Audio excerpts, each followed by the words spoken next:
Pagkatapos gumawa na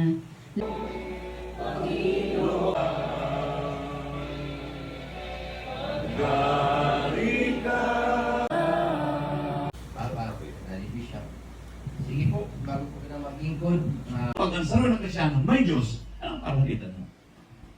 May bagyo, may linog, may gabos. May nangyayari sa kinapaan.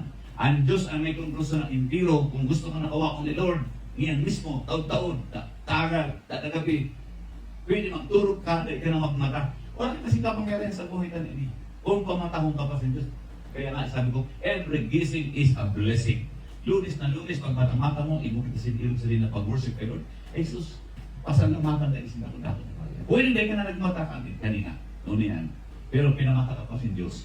Now, kaya kapag kahalitan ng mga bagay-bagay sa buhay, kaya trabahoin na sa Diyos. Aram, sabi dito, your heavenly Father knows you need all these things. Aram sa Diyos, kaipuhan mo ina. Kundi ang kondisyon, sa verse 33 sabi dito, una ko mo amin ang kahalitan niya. Seek first the kingdom of God and His righteousness and all these things. Ina ng mga bagay nila, ihatag sa iyo.